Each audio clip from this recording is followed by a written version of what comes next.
A story that is new tonight. She is one of the most influential voices in education. And now we're learning that State Senator Sylvia Allen is running a failing school. Allen, by the way, a co-founder of the George Washington Academy in Snowflake, Arizona.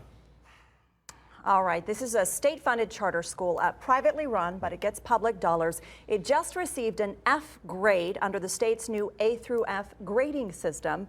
Here with the senator's response, our political editor, Dennis Welch, who's been digging through the records, and I can just hear it now. Cue the excuses, Dennis. Well, first of all, this is kind of problematic for Sylvia Allen because besides being a co-founder of this school, she also happens to serve as the chairwoman of the Senate's Education Committee, a committee, by the way, that has a lot of say on the future and direction of Arizona's education system. We did reach out to Allen, but she wasn't immediately available, but the school did release a statement on its website. I want to show it to you right now, and here's what it says. It says, while this system is a good measurement of our academic progress, it does not measure and value culture and climate and the countless hours our dedicated staff invest in the education of our children.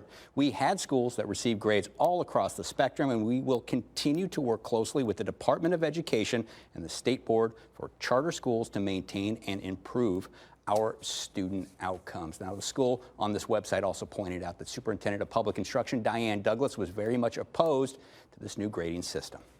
All right, when we're comparing other grading schools to this, traditional public schools, you're saying, are also failing under this new grading system? Yeah, and that's the other thing to be fair about this whole thing is that when you look through all the numbers, that these traditional public schools are also failing. This isn't like a monopoly that is by the charter schools. But I did reach out to this group and I said, like, what's the point you're making? Because it was a progressive group that put out this information, was pushing this story out there. And what they told me is they said, look, we're trying to point out what they said was the hypocrisy of Sylvia Allen. And she's a leader in the school choice movement out here. She's running a charter school.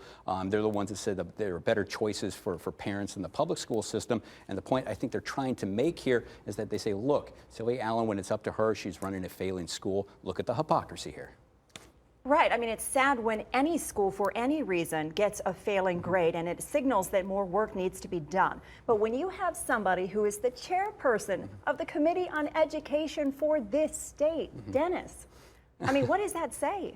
I mean, for that school, it says it's not performing very well. This is obviously it's going to be a controversial new grading system out there. And obviously, they're going to challenge some of this stuff. But again, to be fair, it's not just charter schools that are failing. But obviously, when you're when you chair the Senate Education Committee and you are running a failing school, the optics on this just doesn't look good right now. Somebody needs to reach out to the governor and ask him why so many states are now failing under his watch. Well, what's interesting about that is you look at all the schools that are performing, public, private, charter schools out there, and the governor always points to these basis schools. They're fantastic. And the U.S. News and World Report put 5 of them in their top 10 list of best high schools across the country.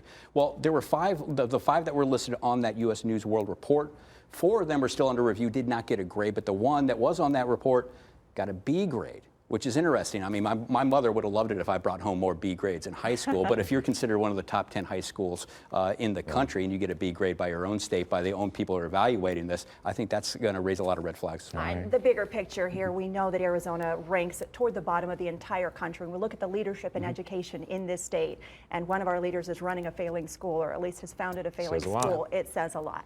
All right, Dennis, as always, thank you very much, my friend.